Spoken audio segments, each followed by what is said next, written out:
look on the ASA. My gosh. They're all going against the wind. The wind's 120 knots from the west. This is now a new reality that we are living in. And it doesn't matter if we bury our heads in the sand. It doesn't cease to exist. UFOs are real. The UFO presence is real. And it's something that the scientific community should be looking at.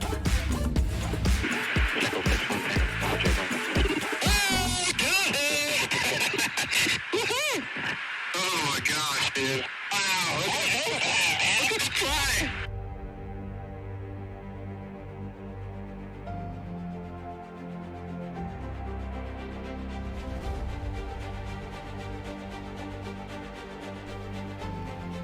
Disclosure is coming. The deep state wants you to believe UFOs are a threat.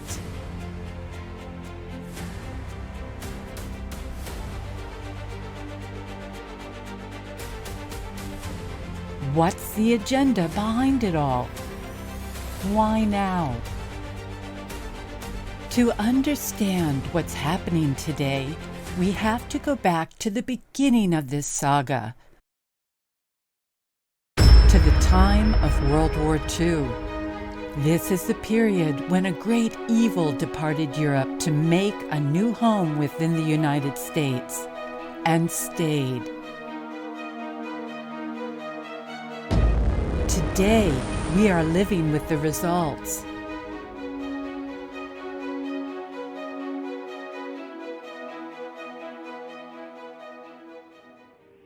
However, Serbia's greatest prophet, Ivica Prokic, foresaw that this great evil would be forced to leave the planet during our current time of awakening. But let's not get ahead of our story. First, here is the sequence of events that led to America's great reverse engineering accomplishments.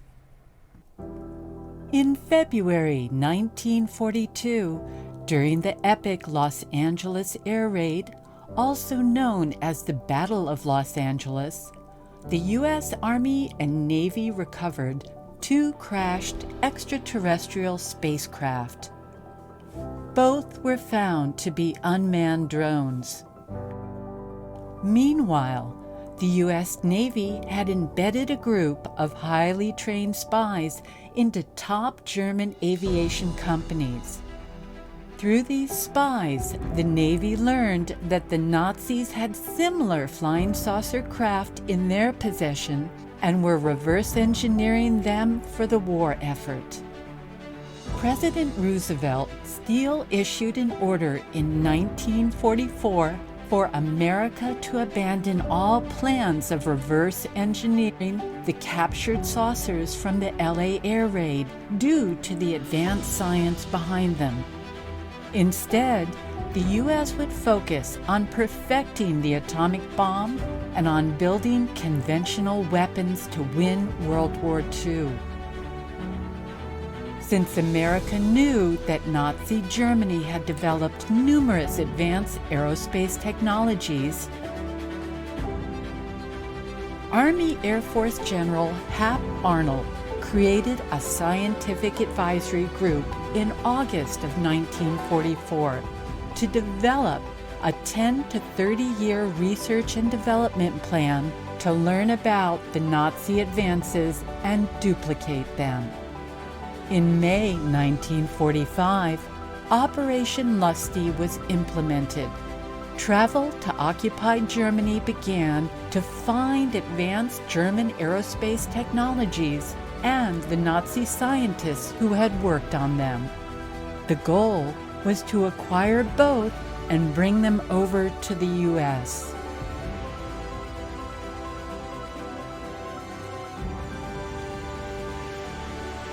Operation Lusty's scientific team was headed by America's most esteemed aeronautical scientist, Professor Theodore von Karman. Later, in January 1946, Von Karman was appointed as the first head of the Army Air Force's Scientific Advisory Board to study the captured Nazi and extraterrestrial technologies.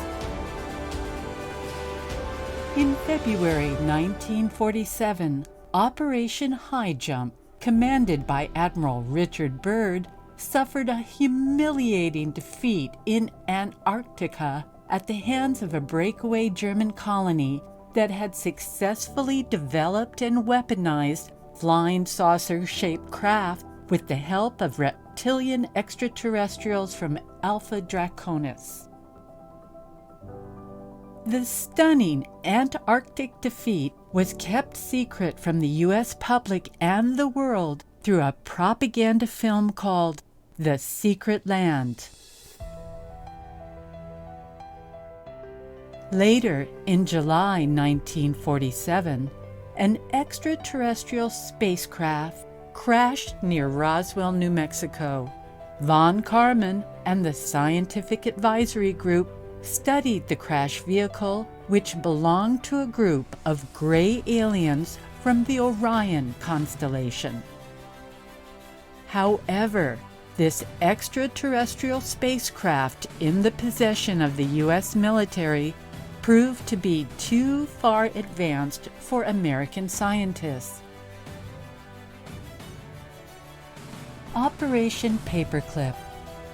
Even the German scientists brought to America under this controversial top-secret U.S. intelligence program were unable to help U.S. authorities fully understand the spacecraft. Was the intentionally crashed extraterrestrial spaceship a Trojan horse? The Orion Greys knew that U.S. scientists did not yet grasp the necessary scientific principles to successfully reverse engineer their ship. A great evil had now moved from European onto American soil. The Draco reptilians ordered the Antarctic Germans to offer to aid U.S. research and development efforts if a deal could be struck. The German paperclip scientists were to act as the intermediaries. Consequently, in the mid-1950s, the Eisenhower administration reached an agreement with the breakaway German group in Antarctica, who were allied with the Draco reptilians. A second agreement was reached with the Greys from Orion, whom Eisenhower did not know were also minions of the Draco. The resulting deals had devastating consequences for the U.S. Multiple insiders have confirmed the extraterrestrial assistance given to U.S. reverse engineering programs and the leading role played by German Operation Paperclip scientists. After several decades of difficult research and development, the U.S. Air Force finally began to test its first flying saucer prototypes in the 1970s. Major aerospace companies, such as Lockheed Martin's Skunk Works, played a vital role in these reverse engineering efforts.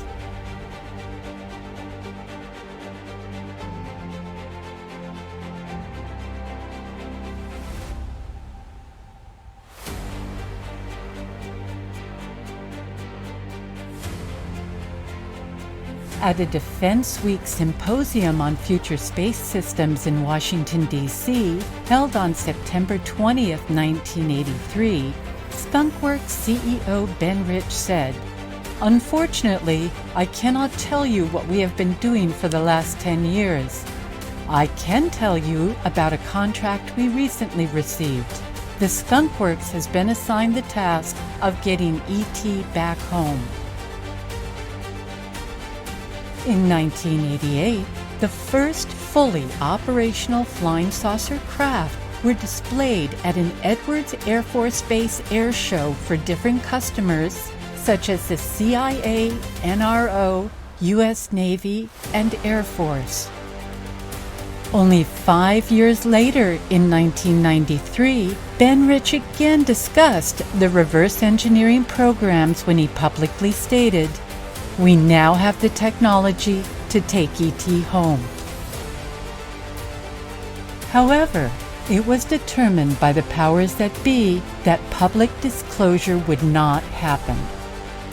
To hide these stunning reverse engineering breakthroughs, a sophisticated psychological warfare plan was developed and implemented.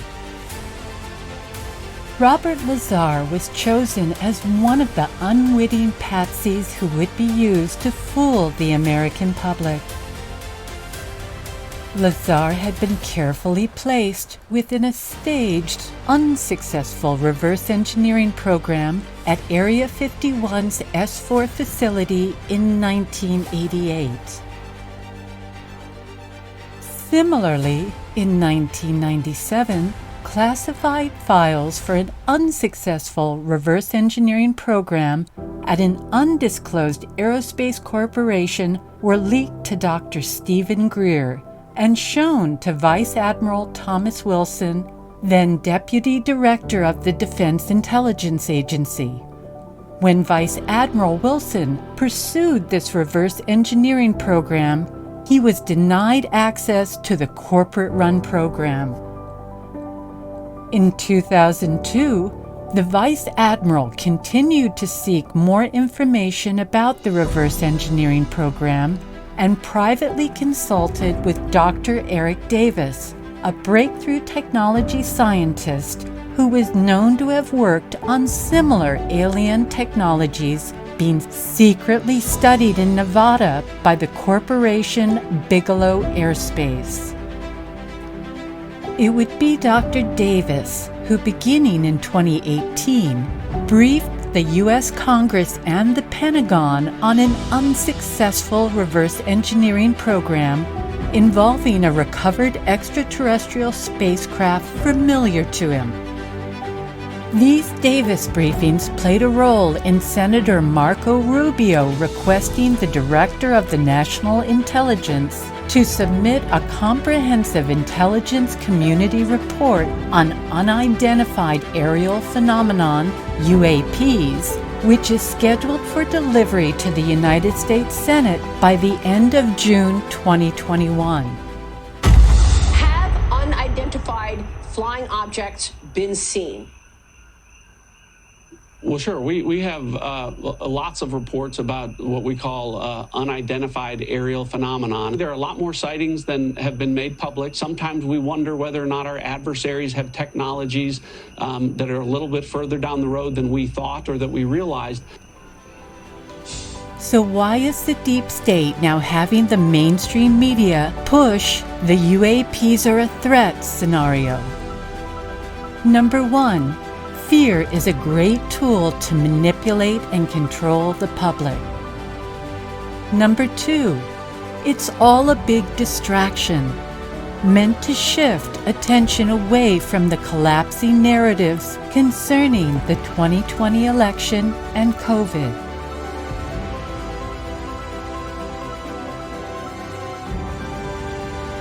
Number three, it's another way for the deep state to raise massive amounts of money through congressional appropriations geared toward the manufactured UAP threat.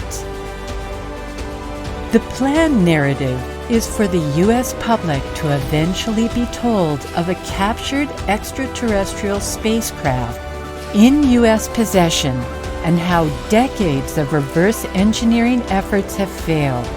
That is, allegedly until recent breakthroughs. Intriguingly, a notable contactee has recently reported that elites are evacuating to Mars in order to escape collapsing deep state agendas and the ensuing ramifications. If true, our Serbian prophecy made by Ivica Prokic foretelling how a great evil would be forced to leave the planet has begun.